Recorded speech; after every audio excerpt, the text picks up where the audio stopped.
Social మీడియాలో నేను అనని మాటలు కూడా పెట్టేస్తున్నారు. ఆ ఏబిఎన్ రాధాకృష్ణ, ఆ బిఆర్ నాయుడు.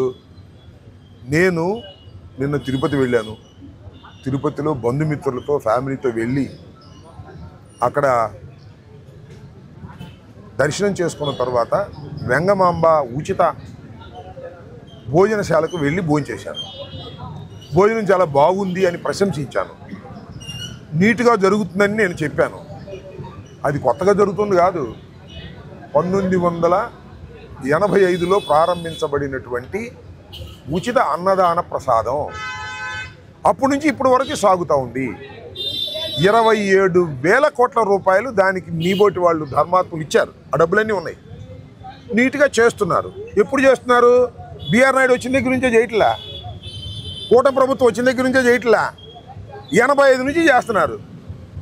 ఇవాళ నేను అది ప్రశంసిస్తే ఈ ఎల్లో మీడియా బిఆర్ నాయుడిని మెచ్చుకున్నానంట. బిఆర్ నాయుడు నేను ఎందుకు మెచ్చుకుంటాను? బిఆర్ నాయుడు ఏమన్నా భక్తుడా? బిఆర్ నాయుడు అనే వ్యక్తి ఒక వ్యాపారస్తుడు, ఒక పొలిటికల్ బ్రోకర్. ఆ బిఆర్ నాయుడిని నేను మెచ్చుకున్నానని, ఆ బిఆర్ నాయుడికి ప్రశంసలు అందించానని ఎవరు చెబుతున్నారు? బిఆర్ నాయుడు ఛానల్లో చెబుతున్నారు. నా ఛానల్లో పెట్టుకున్నాను తీసుకెళ్ళి. ఎందుగా ఇలా చేస్తున్నారు నాకు అర్థం కాల. నారా చంద్రబాబు నాయుడు గారు కూడా దైవాన్ని వాడుకుంటున్నాడు. ఏ విధంగా రాజకీయంగా వాడుకుంటున్నాడు విన్నారా? ఎంత దుర్మార్గం అండి.